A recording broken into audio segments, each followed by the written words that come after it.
You've felt it, haven't you? That odd chill in a room where everyone's smiling, but one person's smile doesn't quite reach their eyes. You share good news, a small victory, or even just a moment of happiness.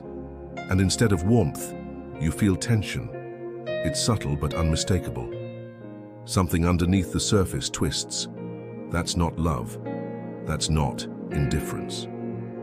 That's jealousy. And Nietzsche would say it's far more common than we'd like to believe. Friedrich Nietzsche didn't see jealousy as a fleeting emotion.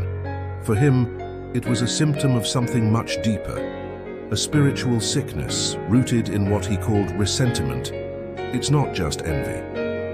It's when someone resents your success, your joy, even your freedom, because deep down they feel powerless in comparison. Instead of striving upward, they pull others down, quietly, elegantly, and often without ever admitting it to themselves. For those of us in midlife and beyond, these moments of jealousy can feel especially jarring. We've spent decades building relationships with partners, siblings, colleagues, friends. We want to believe people are cheering us on, that we're finally past the drama of youth. But sometimes the most toxic jealousy comes not from strangers, but from those closest to us. And that truth can be painful to face. Jealousy in adulthood wears many masks. It doesn't always shout. It doesn't throw tantrums. Instead, it whispers through backhanded compliments. It sighs when you talk about your plans. It changes the subject when you're excited. It avoids eye contact when you shine. And in long-term relationships, romantic or platonic, it can disguise itself as concern, realism, or even humor. But at its root, it's always the same, a deep discomfort with your light, because it threatens to expose their shadow. Nietzsche warned us about this.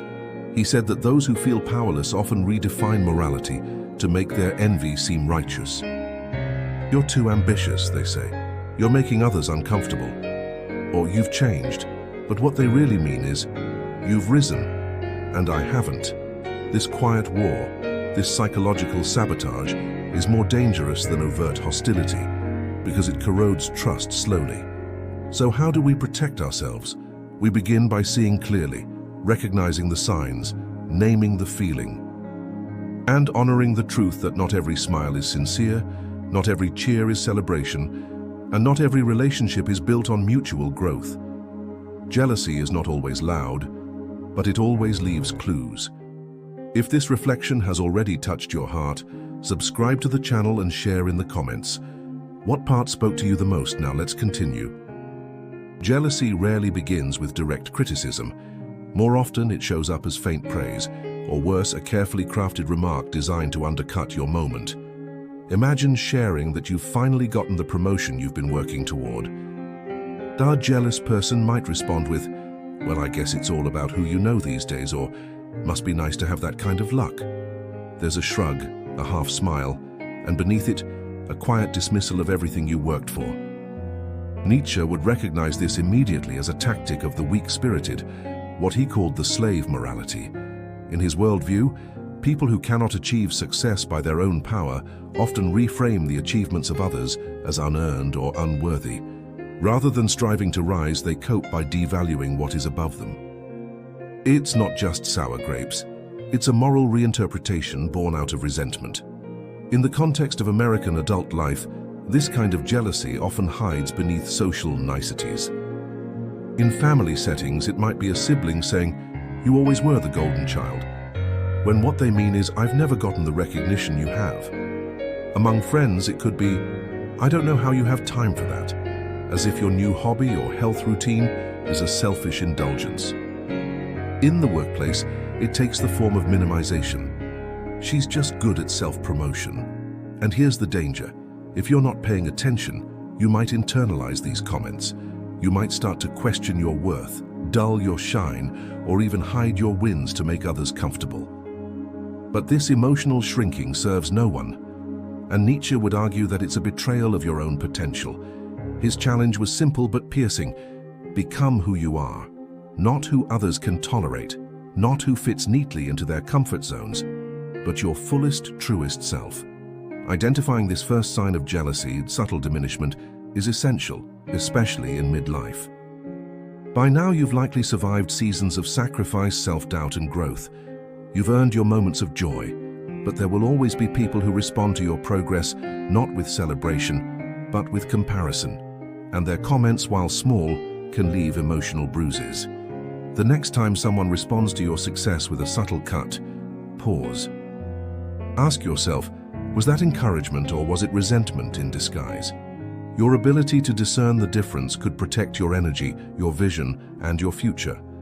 Because those who cannot lift themselves will often try to bring others down, not with blows but with carefully chosen words. At first it can feel flattering.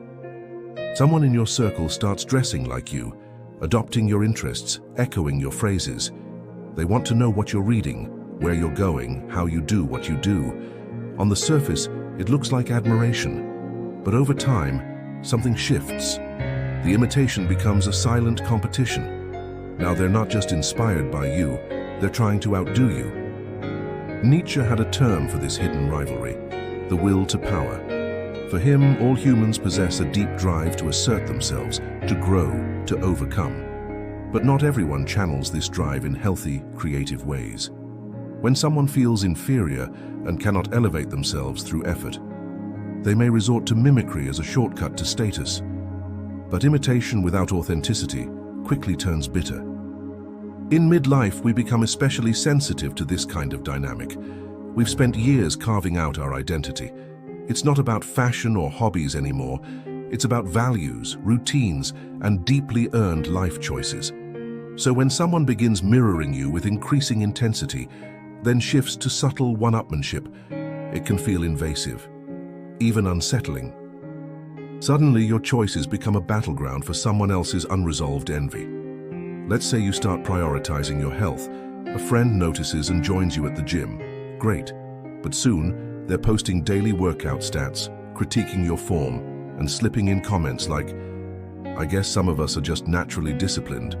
Or maybe you start a side project, a book, a business, a garden. They ask questions, show interest, then launch their own version, making sure to highlight how theirs is a little more polished or less cliché. At this point, the line between inspiration and jealousy is crossed. Nietzsche believed that true strength respects the excellence of others. It seeks to rise independently, not by erasing or eclipsing someone else. When imitation becomes competition, the jealous person is no longer celebrating your light. They're trying to steal it.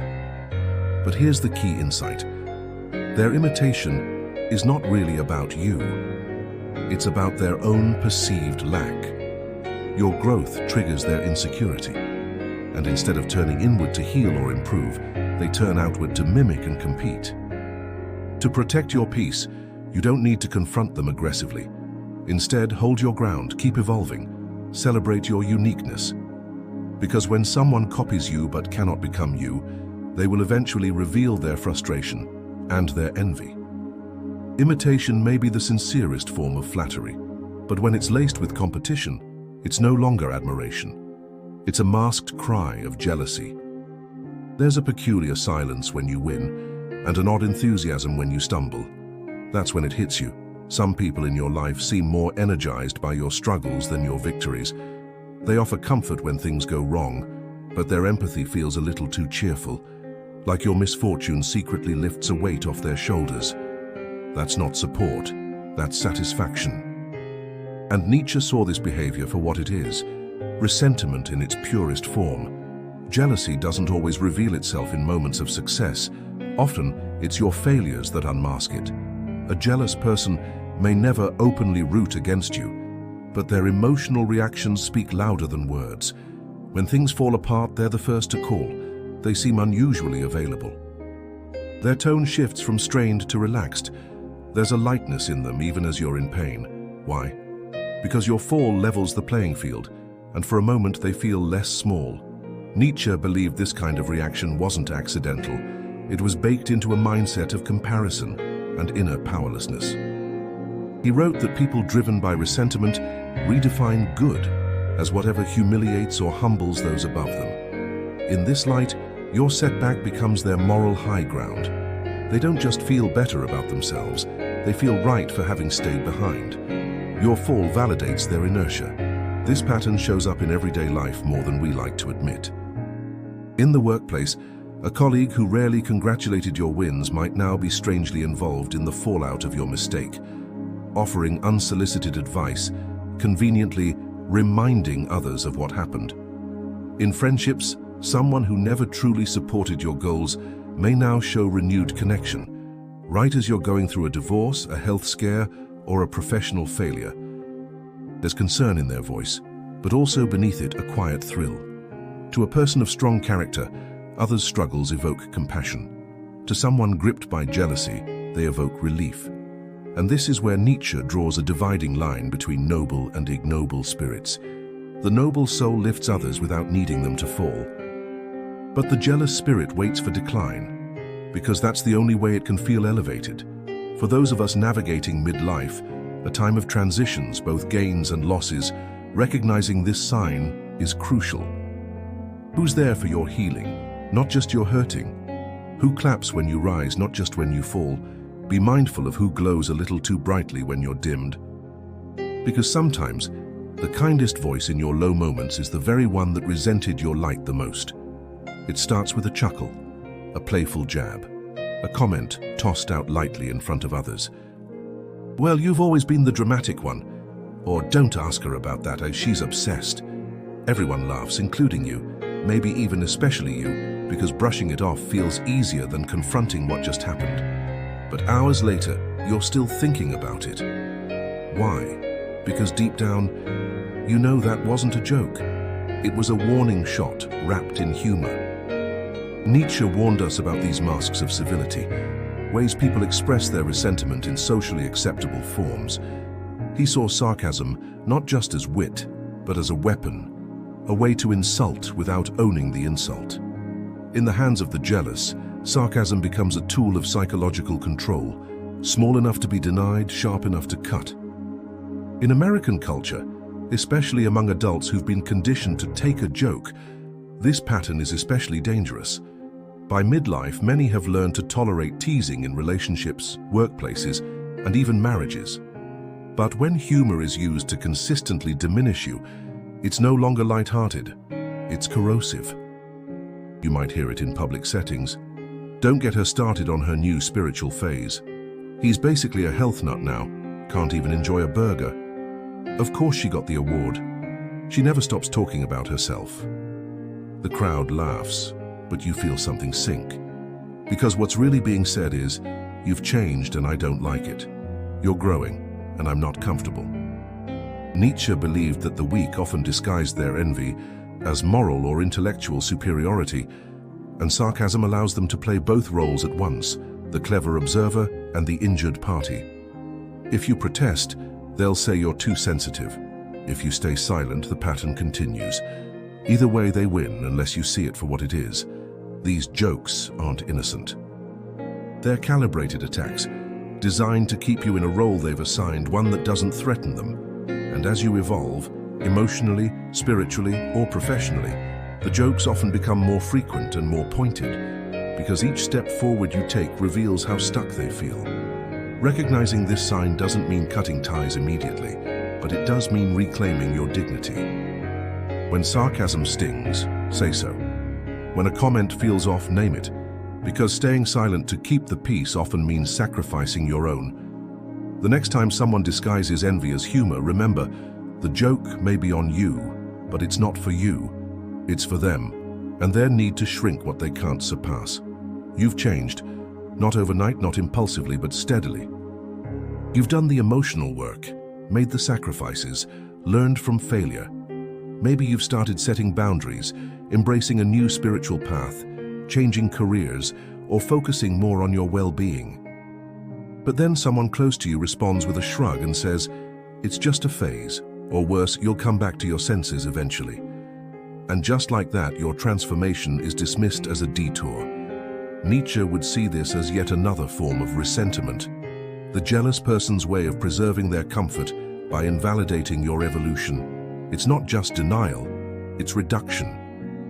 They cannot accept your growth as real because it forces them to confront their own stagnation. So they reframe it as temporary, immature, or delusional. Why does this hurt so much in adulthood? Because by the time we reach midlife, our growth is hard-won. It's built from losses, identity shifts, second chances. We've had to redefine ourselves, often quietly with little applause.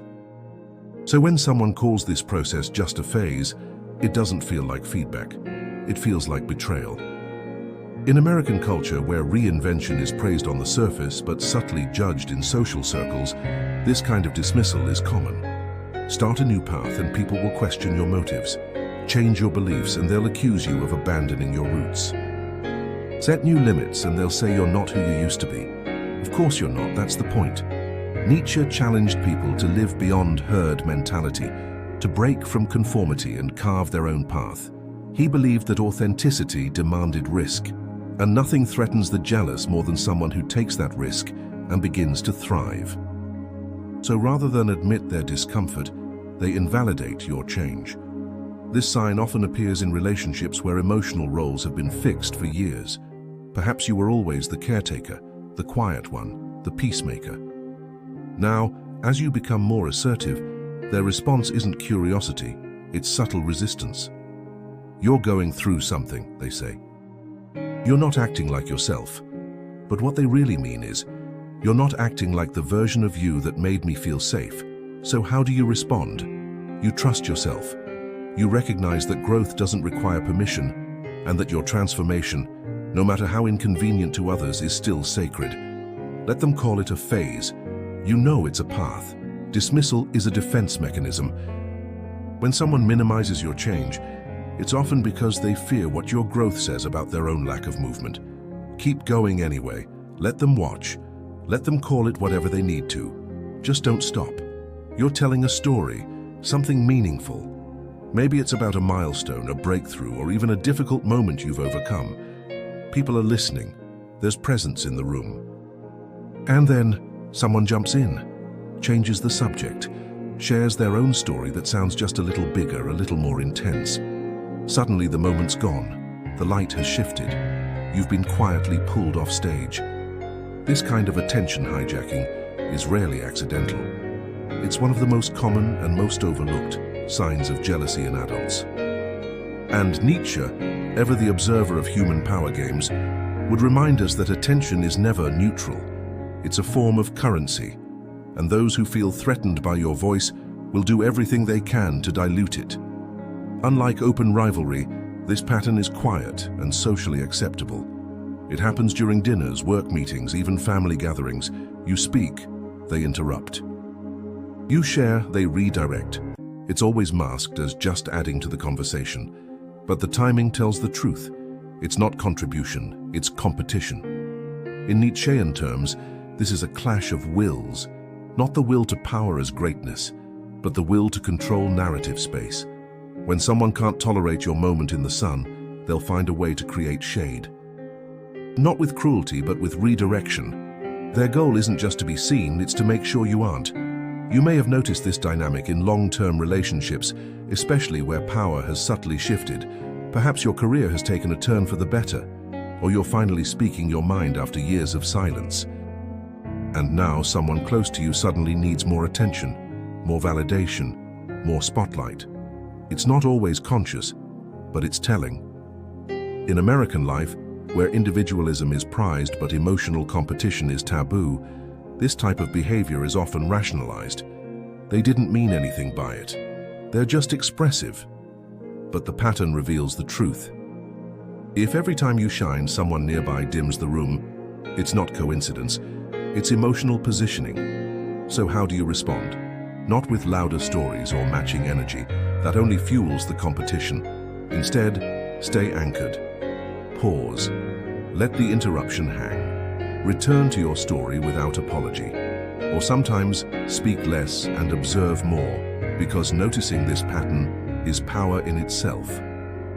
Your voice matters. Your presence matters. And anyone who repeatedly shifts attention away from you when you speak is telling you something about their own insecurity and their inability to let someone else lead. Not all jealousy screams. Sometimes it speaks with a smile while changing the subject. Sometimes jealousy hides in the most intimate spaces. The people who once held your secrets begin using them to control you. You open your heart and later find your insecurities mirrored back at you. Not to support, but to remind you of your fragility. You've always needed validation, they say, weeks after you confessed your deepest doubt. It stings more when it comes from someone who once felt like home. Nietzsche would see this as a betrayal masked as familiarity. When a person envies you but has no honest outlet for it, they subtly weaponize what they know. Your pain becomes their tool, not in moments of care, but in moments when power shifts and they feel left behind. Then there's the support that shrinks your vision. I just want you to be realistic. I don't want you to get hurt. Sounds caring, but always dampens your flame. This is conditional support, the kind that cloaks fear in concern. Nietzsche warned about this disguised resentment, when someone's advice is less about your well-being and more about protecting their comfort.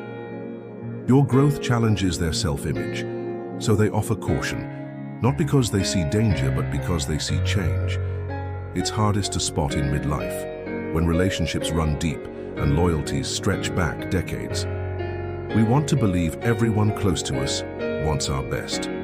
But what Nietzsche taught and what life confirms is that not all love is free from rivalry. Some love you as long as you don't surpass them. So what do? You stand tall, even when it's lonely. Nietzsche's path wasn't one of revenge or retreat. It was one of self-overcoming. You don't shrink to soothe jealous hearts. You don't silence your joy to keep someone else comfortable. You keep evolving openly, unapologetically. You may lose relationships built on your smallness, but you'll find something deeper, inner peace and unshakable clarity, because those who try to dim you never truly saw you, and the most powerful response to hidden jealousy is not confrontation, it's becoming. Unapologetically, unflinchingly, becoming.